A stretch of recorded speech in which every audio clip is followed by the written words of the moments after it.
해마다 부활주일에 우리가 던져야 할 가장 핵심적이고 기본적인 질문이 있다면 나는 예수님의 부활을 믿는가?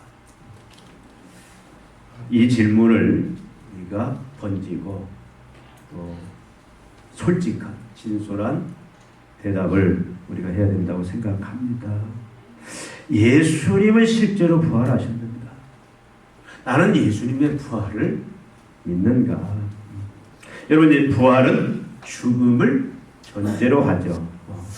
그렇다면 먼저 예수님은 실제로 죽으셨는가를 확인해야 됩니다.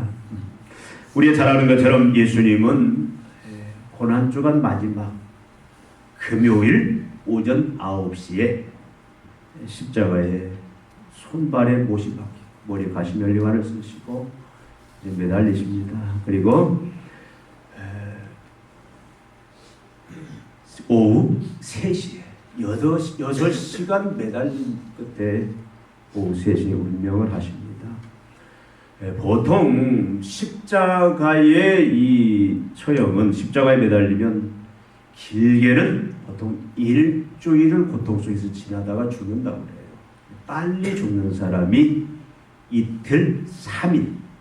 그래서 고통을 느끼다가 마지막 죽음을 당하는데 예수님은 6시간 만에 운명을 하셨습니다.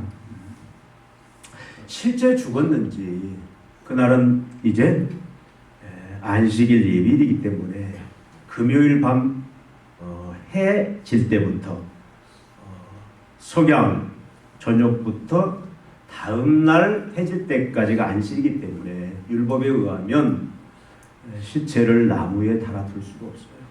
그래서 아리마대 요셉이라는 사례들인 공회인데 예수님을 열심히 따르는 그 제자가 가서 예수님의 시신을 주십시오. 그래서 이제 이 빌라도가 확인을 해봅니다.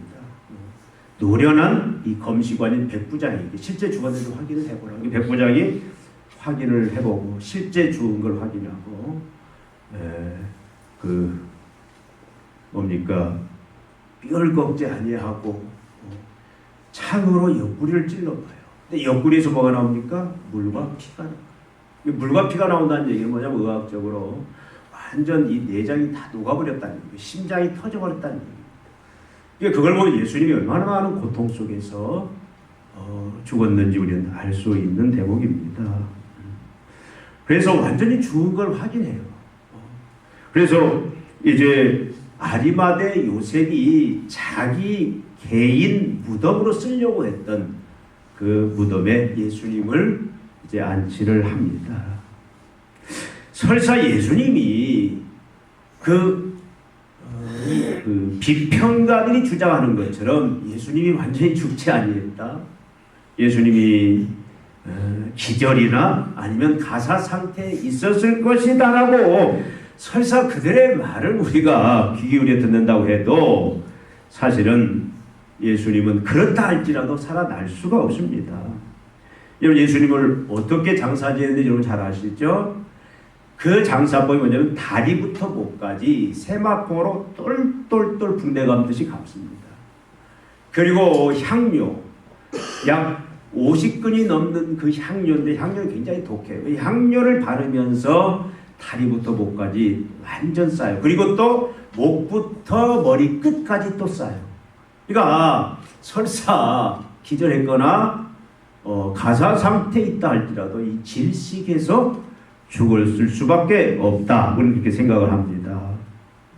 그리고 이 대제사장 바리새인들이 혹시 제자들이 예수님이 3일 만에 부활하신다고 했는데 제자들이 밤중에 이 시신을 훔쳐가지 아니할까 걱정해서 빌라도한테 가서 이제 부탁을 합니다. 그래서 어떻게 합니까? 그 무덤을 제자들이 못 훔쳐가도록 큰 돌로 막아버려요. 유대인들의 무덤은 우리나라처럼 땅을 파서 이렇게 아니라 이게 동굴을 파서 입구를 그렇게 만든 무덤입니다. 그래서 입구를 큰 돌로 역사의 자료가 약 1톤이나 된다고. 이 장정 5-6사람이 덤벼도 굴리기 힘든 그런 돌로 입구를 막아버려요. 그리고 거기다가 임봉을 해버립니다. 황제의 허락 없이는 누구도 뗄 수가 없어요. 그리고 군사들, 이 성전 병사들을 그 입구를 철저히 보초를 주면서 지키게 한 거예요. 제자들이 훔쳐간다는 건 말도 안 되죠. 분명한 것은 성경이 우리에게 사복음서에서 계속 우리에게 뭘 말하냐면 예수님은 실제 죽었다. 죽고 난 이후에 장사되었다라고 말을 합니다. 그럼에도 불구하고 또 성경이 계속 말하는 건 뭐냐? 예수님의 무덤은 비어 있다라는 거예요. 예수님의 무덤은 텅텅 비어 있는 그 부활이 확실한 그 상태였다라고 성경은 사복음서에서 한결같이 이야기하고 있습니다. 이것을 제일 먼저 막달라 마리아라는 여인이 발견을 해요. 이 갈릴리 여인들이 예수님의 사실 부활을 믿지를 못해요. 그래서 예수님의 시신을 어떻게 잘 보존할까 향료를 가지고 가까운 데서 잤다가 새벽에 일찍 출발해요. 주일날 이 부활한 아침에. 근데 막달라 마리아는 젊었던 모양입니다. 앞에서 막 뛰어가요. 근데 가서 보니까 걱정하고 왔거든요. 무덤문을 누가 열어줄까? 근데 가서 보니까 그 돌문이 활짝 굴려져 있고요. 안을 들여다보니까 예수님의 시신이 있는 거예요. 예수님의 시신. 그 형태는 어떤 형태냐면 이 세마포로 똘똘 몸을 쌌던 것이 그대로 있어요. 붕대를 세마포를 푼 흔적이 없습니다. 본 내용물만 쏙 빠져나온 기체 액체가 빠져나온 것처럼 그대로 있는 상태. 목도 마찬가지. 그 뒤를 이어서 다른 갈릴리인들이 뒤쫓아 와서 보니까 똑같은 그런 현상을 보고 놀랍니다. 근데 부활을 믿지를 못해요. 그래서 이 막달라 마리아가 이제 놀라서 열심히 누가 훔쳐갔나 보다. 그래서 열심히 이제 이 제자들이 있는 곳에 뛰어갑니다. 그래서 베드로와 요한에게 이 사실을 보고 베드로와 요한이 그냥 흘레벌떡 또 이 무덤을 향해서 뛰어오는데 요한이 베드로보다는 젊어요. 그래서 먼저 가서 들어가지 않고 살펴보니까 예수님이 베드로 오자마자 쑥 들어가서 보니까 실제 예수님이 시신이 없어요. 시신이 없어요. 요한이 나중에 와서 보고 믿습니다. 뭘 믿냐면 이건 제자들이 훔쳐가는 것이 아니라 분명히 부활에 대해서는 맞고 미심쩍어하지만 분명히 시신이 없는 거에 대해서 빈 무덤인 것을 요한이 확인을 했다. 그렇게 성경은 우리에게 이야기를 합니다. 여러분, 이건 우리가 아무리 설명을 해도 부활 외에는 설명할 길이 없어요. 이 성경은 예수님이 실제 죽으셨고 3일 만에 그가 예언한 대로 다시 살아났다. 이것을 우리들에게 말씀하고 있습니다. 그리고 예수님은 어떻게 합니까? 실제 부활하셨어요.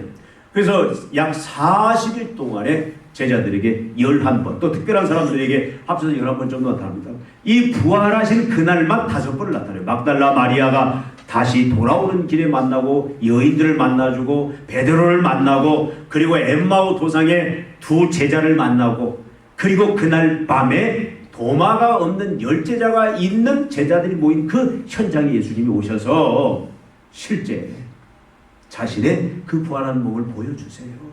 나타나서 보여주시고 부활을 믿을 수 있도록 그렇게 주님이 그 역사들을 하십니다.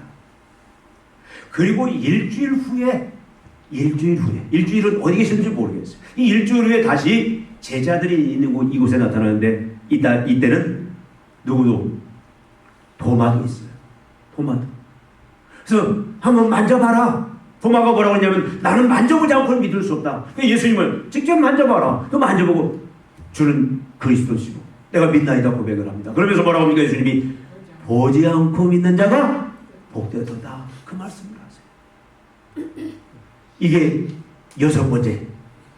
그리고 또 언제 나타나시냐면 예수님이 베드로를 유일시한 7 제자가 갈릴리로 고기를 잡으러 갑니다. 고기를 잡으러 가죠. 한 마리도 못 잡아요. 예수님이 거기에 나타나시는 거예요. 그래서 그물을 깊은 곳에 있잖아요. 여러분 잘 알는 것처럼 그래도 몇 마리가? 153마리가 잡힙니다. 그러면 실제 주님이 조반을 다 떡을 준비하고 생선을 구워서 와라 같이 조반을 먹자. 나중에 제자들이 그걸 보는 거예요. 그리고 또 여러분 잘 아는 것처럼 갈릴리 산에서 예수님이 지정한 그 갈릴리 산에서 이 제자들을 만납니다. 그리고 나중에 우리가 잘 아는 고린도전서 15장에 있는 것처럼 야고보에게, 이 야고보는 예수의 형제 야고보를 말해요. 원래 예수의 형제 야고보는 예수를 안 믿었어요. 근데 부활하신 주님이 그를 만나주고 그 다음에 500여 형제에게 동시에 보이셨다.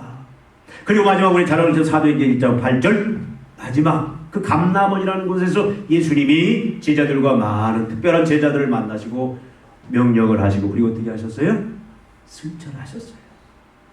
여러분 40여일 동안에 한 번도 아니고 11번, 그것도 개인에게도 만나주시고 또 많은 사람이 만나주고 심지어 500여 사람들에게 일시에 보이셨다. 그래서 예수님은 실제 자신이 부활을 직접 보여주셨다 그 말이죠.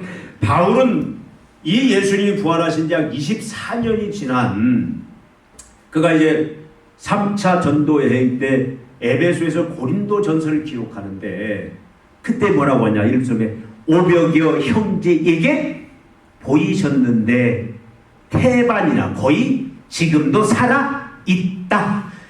예수님의 부활을 실제 목격한 증인들이 24년이 지난 그 이후에도 태반이나 많이 살아서 이게 자연스럽게 예수님의 부활이 사람들이 믿어지고 있다 그 말이죠.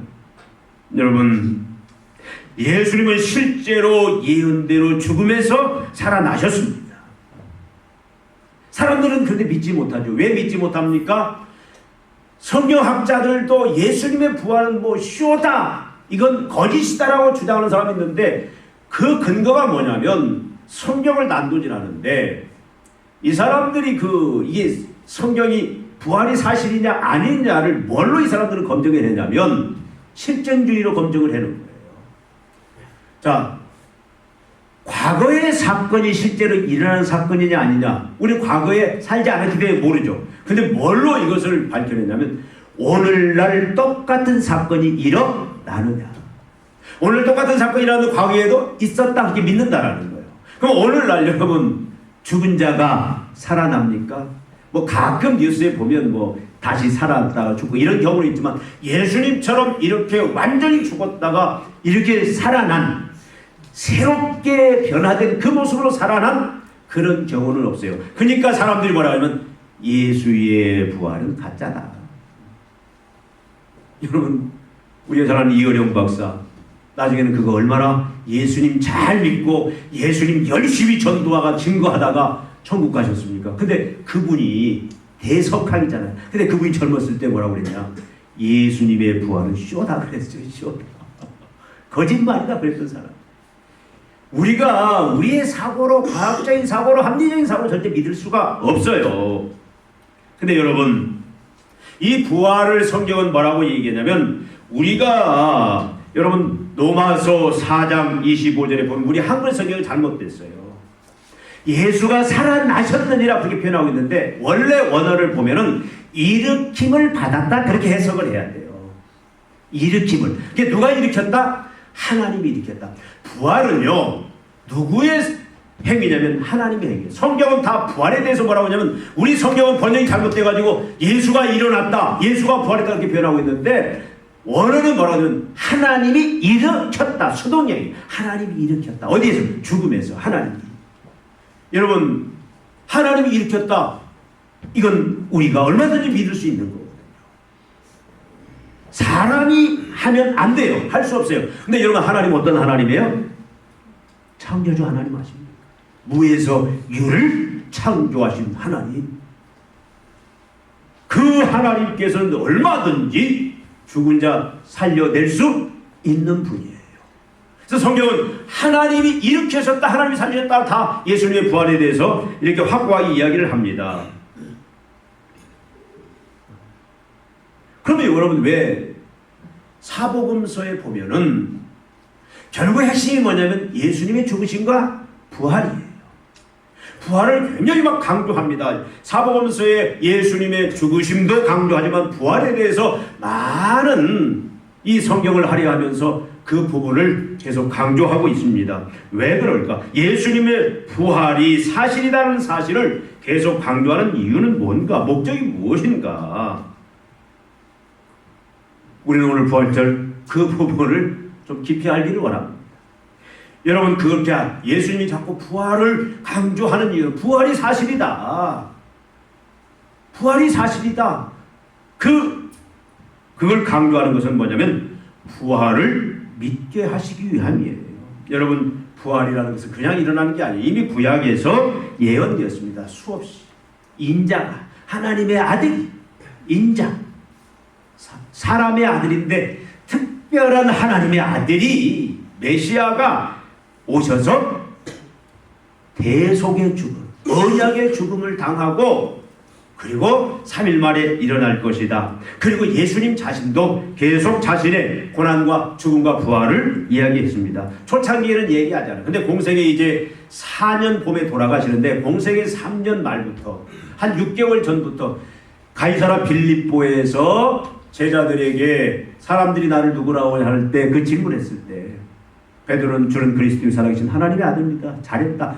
그때 이후에 이제 예수님이 고난받고 죽을 것을 본인이 제자들이 가르쳐줍니다. 그러면서 아직은 세상이 아니지 마라. 그러면서 다시 변화산에서 모세와 엘리야가 예수의 죽음에 대해서 이야기하는 변화산의 사건이 나오죠. 그때 이후에 또 예수님이 자신이 고난받고 죽을 것을 얘기해요. 그리고 마지막 이제 돌아가시기 3개월 그가 베레아로 피신해 있는데 그 베레아 생활을 이제 정리하고 그가 죽으러 예루살렘에 올라가시면서 제자들에게 비로소 자신이 고난받고 죽고 부활할 것을 얘기합니다. 그때 우리 잘 아는 것처럼 야고보와 요한의 어머니가 예수님한테 그때 내 아들이 하나는 우의적 좌의적 그때 부탁을 하는 거예요. 예수님이 친히 자신의 죽으심과 부활에 대해서 말씀을 하셨어요.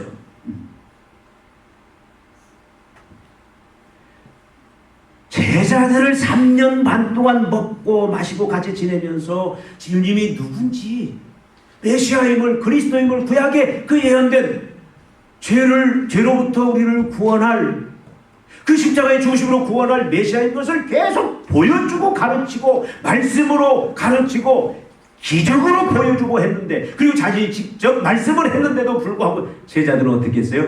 부활을 믿지를 못해요. 여러분 참 재밌지 않습니까? 막달라 마리아가 새벽에 가서 예수님 부활한 걸 보고 막 뛰어가서 제자들한테 얘기했어요. 여인들이 가서 얘기했어요. 뭐라고 한 줄 아세요? 제자들이 저 허탄한 얘기 같다. 지금 헛것 보고 허탄한 얘기를 한다고 오히려 책망을 하고 도마도 나는 보지 만지지 않고는 믿지 못한다. 그러니까 이런 상황이 계속 반복이 되는 게 예수님이 나타나서 뭐냐면 그들을 책망합니다. 믿음이 없는 자. 왜 부활을 믿지 못하느냐? 이미 하나님께서 말씀을 통해서 십자가의 죽으심과 부활을 이미 말씀했고 예언했고 내가 직접 가르치지 않았느냐? 내가 또 직접 그 메시아인 것을 많은 이적들을 통해서 선포와 함께 이적들을 내가 보여주지 않았느냐? 완악한 자들이요. 그렇게 책망을 합니다. 여러분 부활이라는 게 뭡니까? 예수님은 그런 제자들을 40일 동안 차근차근 어떻게든 이 예루살렘과 온 유대와 사마리아 땅까지 복음의 증거 예수님의 사역을 할 제자들을 이제 가장 중요한 것은 부활을 믿게 하는 일에 40일 동안 여기 전력을 쏟습니다. 어떤 사람에게 질문해요. 왜 예수님이 40일 동안 11번 나타나셨는데 거의 제자들과 특별한 제자들에게 나타났느냐? 빌라도에게라든가 로마 황제라든가 헤롯대에게 나타나면 그 사람이 잘 믿을 천만의 말씀이에요. 예수님이 나타난다고 오늘날도 예수님이 나타나고 다 예수 믿을 것 같아요? 아니에요. 죽은 자가 살아난 걸 보도 안 믿어요. 죄가 그만큼 완악합니다. 40일 동안 11번 개인에게 대중에게 예수님이 계속 나타난 것은 뭐냐면 그 부활을 믿을 수 있도록 계속 보여주고 확신시키고 하는 그 일들을 계속합니다. 왜 그렇습니까? 부활이라는 게 뭐예요? 부활이라는 것은 오늘 읽은 말씀의 부활에 대해서 뭐라고 하냐면 성결의 영혼은 죽은 자 가운데서 부활하사 능력으로 하나님의 아들로 선포되었으니 곧 우리 주 예수 그리스도시다. 여러분 부활은 쉽게 말하면 뭐냐면 부활은 예수님이 예언한 대로 그 메시아다. 그 사람의 아들. 그래서 우리의 죄를 대속한 대신 십자가에 내 죄를 대속해서 죽으신, 그래서 나의 죄를 다 씻어주시고 나를 의롭게 만드신 그 메시아다. 따라서 그는 언약의 제사를 드린 분이다.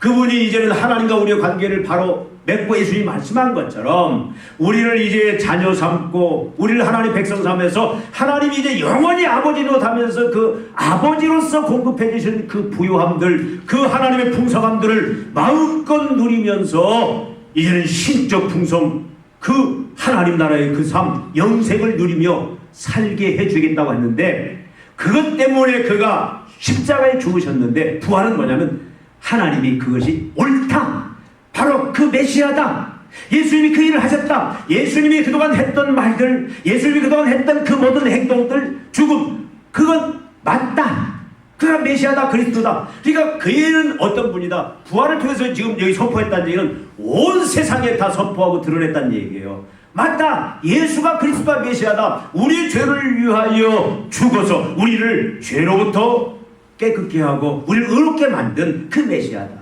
우리는 하나님과의 관계를 이제는 풀어서 이제는 하나님의 그 모든 부여하심을 덧입어서 이제는 풍성한 삶을 살게 만들어준 그 메시아다. 하나님이 온 세상에 인정하고 선포한 사건이다, 그 말이죠. 여러분, 예수의 부활을 믿지 못하면 우리가 누리고 있다고 하는 구원은 다 거짓말이에요. 부활을 믿는다는 것은 죽음을 믿고 그 죽음의 의미가 뭔지를 알고 믿는 거예요. 예수님의 십자가의 죽음의 의미는 뭡니까? 나를 위한 속죄의 죽음이에요. 우리는 우리 죄 때문에 죽고 어떻게 돼요? 그 죽음과 함께 심판받고 마지막 이제 영원한 지옥에 떨어지는 그 죽음을 처할 수밖에 없는데, 예수님이 그거 다 담당하셔서 내가 다 이루었다, 피타가 퍼버렸어요. 우리는 그 죽음, 그 심판 받지 않아도 되는 그 대속의 죽음이었다, 언약의 죽음이었다. 하나님이 우리를 이제는 아버지, 너는 내 아들이다 약속하고 영원토록 내가 너한테 아버지 노릇하겠다. 그래서 모든 거 공급해 주시고 우리를 부요함 속에 하나님의 은혜를 덧입어서 그렇게 살게 만들어 주겠다라는 그 언약의 제사였다. 그것을 하나님이 인정한 거예요. 그걸 믿는 자는 그 은혜 속에 들어간다, 그 말이죠. 여러분, 부활을 믿게 하고 계세요. 나가서 여러분, 부활의 몸이 어떤 몸인지를 정확하게 알도록 하기 위해서 예수님이 이 40일 동안 11번 나타나서 계속 보여주십니다. 여러분, 예수님의 부활의 몸은 어떤 몸입니까? 예수님의 부활의 몸은 고린도 전서 15장이니까 예수님은 부활의 뭐다? 첫 열매다. 누가 나중 열매예요? 우리가, 저와 여러분이. 첫 열매가 있으면 반드시 나중 열매는 확실한 거예요. 첫 열매는 나중 열매는. 그러니까 첫 열매는 예수님이 부활하신 것은 그 부활이 우리들에게도 똑같이 주어진다. 여러분에게도 주어지고 나에게도 주어지고 그 부활은 확실히 보장되었다. 그 예수님의 부활 생명에 이미 우리는 참여했어요. 여러분의 생명은 지금 부활 생명을 가지고 있는 것이고, 이제 우리가 죽음을 맞는 그 순간에는 어떻게? 이 부활 생명으로 우리가 주님 품에 있다가 예수님이 재림하시면 예수님이 부활했던 그 몸과 똑같은 영광의 몸으로 우리도 변화될 것이다. 이걸 보여줍니다. 그래서 예수님은 예수님 자신의 그 부활의 몸을 보여주면서 우리가 예수님의 십자가의 죽으심과 부활을 통해서 소유하게 된 그 생명이 어떤 생명인지, 여러분, 시시한 생명이 아니에요. 썩을 생명이 아니라 이제는 썩지 아니한 약한 생명이 아니라 강한 생명, 수치의 생명이 아니라 영광의 생명이라고 말씀을 하고 있다, 이 말이죠. 여러분, 예수님이 부활하신 예수님의 몸은 어땠어요? 여기 같으면 지금 문 다 닫혔죠? 여기 다 문 닫혔습니다. 문이 열리지 않고 짜잔 하고 예수님이 여기 오신 거예요. 이거 순간이동이라고 그러나요? 영어가 순간이동이라고 그래? 이 공간의 지배를 안 받아, 예수님의 몸, 부활하신 몸은. 여러분, 우리는 지금 다 자동차에 길들여져가지고 자동차 없으면 움직일 수가 없어요. 지방 내려가도 차 타야 되고 저거 KTX 타고 가야 되고. 근데 우리가 예수 그리스도의 부활을 통해서 예수님, 우리가 얻은 그 부활의 몸은, 예수님의 몸은 뭐였어요? 짜잔! 공간의 지배를 받는 몸이에요. 그러니까 나중에 우리가 이 완성될 천국에서는요, 거기는 차도 없어요. 자전거도 없고요. 여러분, 짜잔 하는 예수님처럼 공간을 초월하는 그런 영광스러운 몸이다 그 말이죠. 여러분, 예수님의 몸은 영적인 몸이에요. 영적인 육신. 예수님은 먹는 게 없어요. 우리가 예수님 부활한 몸은 먹는 게 없는, 먹지 않아도 영원히 사는 몸이에요. 여러분, 사실 우리가 왜 썩 빠지게 일하고 그냥 죽거라고 일만 하다가 마지막 그냥 병들어서 죽습니까? 먹는 것 때문 아니겠습니까? 처음에는 먹는 건데 나중에는 뭐예요? 이제 잘 먹으려고. 그래서 열심히 일만 하다가 그냥 죽어요. 40대, 50대 때 죽어라고 이러다가 결국 나중에 죽어요. 병들어 죽고. 근데 여러분, 예수님의 부활의 몸은 일하는 몸이 아니에요. 그냥 일하는 몸이 아니고 하나님의 생명으로 영원히 사는 그런 몸. 여러분, 금식을 해보면은 그런 때가 있어요. 금식. 처음에는 막 괴로워. 첫날 저녁. 근데 어느 순간에 보면 막 평안해. 여러분, 금식하면 얼마나 행복한지 몰라요. 시간이 그렇게 여유가 있는 거예요. 시간이. 먹는데, 우리가 금식해보면 우리가 먹는데 얼마나 많은 시간을 뺏기는지. 금식하면 시간이 그냥 너무 자유로워. 막 24시간이 아니라. 그리고 이제는 금식이 어느 단계에 들어서면요, 먹지 않을 때 처음에 괴롭다가 그 막 평안함이 올 때 있어. 막 그 평안함을 누려본 사람 알 거예요. 야, 이게 천국이야. 예수님의 생명이 그런 생명이 아닐까. 먹지 않아도 막, 우리가 여러분 사실 세상에서 먹는 재미가 큰데 그건 비교도 안 되는 그런 그 생명. 여러분, 천국에는 결혼이 있습니까? 없습니까? 결혼이 없어요. 이 결혼 해야 되는 거야? 안 해야 되는 거예요? 세상 사람은 지금 안 해. 돈 잘 버는 사람은 그냥 편안하게. 근데 성경은 결혼하라고 그랬어요. 근데 결혼은 사실은 이게 참 고통스러운 거예요. 그죠? 네. 죽고 못 살아서 결혼된 나중에는 그냥 왼수가 되고.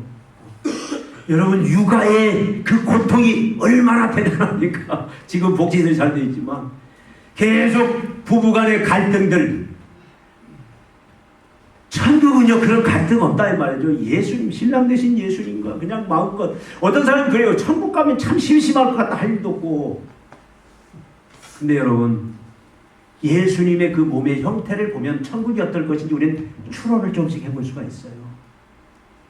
여러분, 결혼보다 더 좋은, 결혼 나중에는 고통스럽지만 영원히 이런 고통이 없는 그 몸을 예수님이 입으셨다 그 말이죠. 예수님의 몸은 영적인 몸입니다. 질병이 없어요. 여러분, 사람이 결국 다 이 질병 때문에 마지막 결국은 병들어 죽는 건데 예수님의 몸은 병이 없단 말이죠. 병이 없어. 자유함이 있어요. 예수님의 몸은 죽음이 없어요. 예수님의 몸은 그냥 어디로 이동하는 거예요? 하나님의 품으로. 우리도 여러분, 우리가 부활의 생명을 가졌다는 얘기는 뭐냐면, 우리가 나중 열매라는 얘기는 우리가 죽을 때에, 어떤 사람 막 죽기 싫어서 막 불하려고 하는데 우리는 뭐예요? 순간이동이에요. 이사가는 거예요. 어디서? 여기서 어디로? 이제는 고통도, 싸움도, 시기도, 절망도, 뭐 먹는 거, 막 사람 갈등, 이런 것 때문에, 질병 때문에 걱정하고 근심할 이 세상에서 이제는 그게 없어요. 이제 완전 최고급 맨션, 모든 것이 다 구비되는 그 하나님의 생명, 그 하나님의 모든 기업에 그것을 같이 공유하는 그 천국으로 이사가는 것. 이게 부활의 생명. 예수님이 가진 생명이 그 생명인데, 바로 우리들에게 예수님이 40일 동안 자신의 부활의 몸을 보여주면서 만지라고 하면서 같이 먹고 이런 막 증거를 보여주신 것은 뭐냐면, 너희들이 장차 누리게 될, 나로 인하여 이미 얻은 부활의 생명, 장차 내가 첫 열매인데 너희들이 이 나중 열매로서 이 부활에 참여할 텐데 그때의 영광이 얼마나 큰지를 너희들이 알아라. 그래서 그 부활의 그 소망을 가지고 열심히 살아라, 그걸 보여주는 거예요. 여러분, 또 시간이 많이 지났는데 마지막은 뭐냐면 부활을 증거하는 증거자로 세우기 위함입니다. 여러분, 예수님께서 그 부활한 몸을 제자들에게 11번 보일 때마다 꼭 하시는 말씀이 있어요. 우리가 집중해서 볼 일은 뭐냐면, 7번째 7 제자들에게, 고기 잡는 제자들에게 나타났을 때 주님이 무슨 말씀합니까? 부활을 실제 보여줘요. 조반을 그냥 영만 있는 줄 알고 실제 생선을 굽고 떡을 구워서 이리와 같이 먹자, 다 불러드려요. 그리고 하신 말씀이 뭐냐면, 베드로한테 뭐라고 합니까? 베드로한테 네가 나를 사랑하느냐? 그러면서 뭐예요? 내 양을 먹이라. 내 양을 먹이라. 내 양을 먹이라. 여러분, 여덟 번째 갈릴리 산에서 만났을 때 예수님이 부활을 실제 보여주면서 그때 의심하는 자도 있었는데 예수님이 실제 확인시켜주면서 그때 주신 말씀이 뭐예요? 그게 잘하는 것처럼 마태복음 28장 18절 20절 예수께서 나와 일러 가시되 하늘과 땅의 권세를 내게 주셨으니 그러므로 너희는 가서 모든 족속으로 제자를 삼아 아버지와 아들과 성령의 이름으로 세례를 주고 내가 너에게 분반 모든 것을 가르쳐 지키게 하라. 복음 증거하라. 이 부활을 증거하라. 여러분이 잘 아는 대로 여러분 사도행전 1장 8절 마지막 예수님이 11번째 나타나 이제 승천하시는 그때 여러분 사도행전 1장 8절 잘 아시죠? 오직 성령이 너에게 임하시면 너희가 권능을 받고 예루살렘과 온 유대와 사마리아 땅까지 내 복음의 증인이 되리라. 여러분 부활을 40일 동안 그렇게 자꾸 가르치고 확신시켜주고 보여주고 하는 것은 뭐냐면 우리로 하여금 부활의 증인으로 살아라 그렇게 한 겁니다. 여러분 믿음의 사람은 부활을 확신하고 부활 생명으로 사는 자들이에요. 우리가 육신의 생명 가지고 사는 게 아닙니다. 부모한테 물려준 그 생명, 그 질병 때문에 걱정하고 근심하고 가난 때문에 거기에 막 결박당해서 세상 것들 때문에 결박당해서 세상의 고난들 걱정 의심 다 끌어안고 그냥 그렇게 결박당해 사는 육신의 생명이 아니라 예수님이 부활하신 그 부활의 생명, 영광스러운 생명, 모든 것으로부터 해방되고 자유케 된 그 생명을 너희들이 얻었다. 그 예수님의 부활 확신과 더불어서 우리에게 이미 그 부활의 생명이 주어졌고 장차 이제 예수님 재림할 때 우리는 그 영광의 부활에 영원히 참여하게 된다는 사실을 알고 그것을 소망하면서 살아라. 너희가 이 땅에 살아가면서 그냥 대충 육시에 속한 사람처럼 먹고 마시는 것에 그냥 인생 다 쏟아붓지 말고 한 가지 물어보겠습니다. 여러분 살기 위해서 먹습니까? 먹기 위해서 삽니까? 먹기 위해서 살아요? 살기 위해서 먹어요? 어렵죠? 성경은요 살기 위해서 먹는 거예요. 우리 기독교인들이 얼마나 잘못된 걸로 가고 있는지. 그냥 나는 그 TV 보면 그 이름을 대면 안 되지만 뭐 현 누구 애들 막 등치 큰 애들 고기를 막 40인분 50분 혐오스러워. 이거 이 보면 어떨지 모르죠. 그게 사람이야. 죄송합니다. 우리는 잘 먹어야 돼요. 맛있게. 근데 여러분 먹으려고 살지 마세요. 우리는 하나님의 사명 감당하는 자. 우리는 육신의 생명 가지고 사는 자가 아니에요. 부활의 생명으로 사는데. 그래서 여러분 주님이 그렇게 부활을 증거해주고 확신시켜준 것은 뭐하기 위해서? 증거하라는 거예요. 여러분 사람들이 먹을 것이 없어서 입을 것이 없어서 절망 속에 고통 속에 있는 게 아니다는 얘기. 성경은 뭐가 없어서? 예수가 없어서 하나님이 없어서. 그래서 십자가에 죽으시고 부활하신 예수님을 만나면 그 사람들이 어떻게 돼요? 이제는 예수님처럼 모든 거 다 초월해요. 그 부활 생명으로 사니까 항상 부요함이 있고 항상 넘침이 있고 항상 풍요가 있고 항상 기쁨이 있는 삶을 살 수 있다. 그래서 여러분은 예수님의 부활을 믿습니까? 여러분에게 이미 부활의 생명이 주어졌고 종말의 그 영생의 부활이 여러분에게 약속된 것을 믿습니까? 이 부분을 확인하세요. 여러분 사도들처럼 이제는 십자가에 죽으신과 부활의 복음을 전파하고자 하는 이 사명에 여러분 충성하시겠습니까? 기도하시겠습니다. 하나님 아버지, 우리에게 부활의 생명 주셨고 이제 영광의 그 부활의 소망을 주셨고 이미 부활이 우리에게 약속된 것 믿고 이제 준비하면서 하나님의 이제 죽으심과 부활을 전하며 살 수 있는 영광된 자녀들로 만들어주신 것을 감사합니다. 우리 모든 성도들이 하나님 믿음 주시사 이제 예수의 부활을 믿음으로 말미암아 날마다 그 부활의 그 넘치는 부요함들 풍성함들 그 영광의 삶들을 살 수 있는 은혜를 주시고 이 부활을 이제 충으로 절망과 어둠과 죽음 속에 있는 영혼들에게 전파함으로 말미암아 저들에게 위로와 소망과 생명을 주는 영광스러운 사명 감당하는 저희들 우리 교회 되게 하여 주시옵소서. 예수님의 이름으로 기도하옵나이다. 아멘.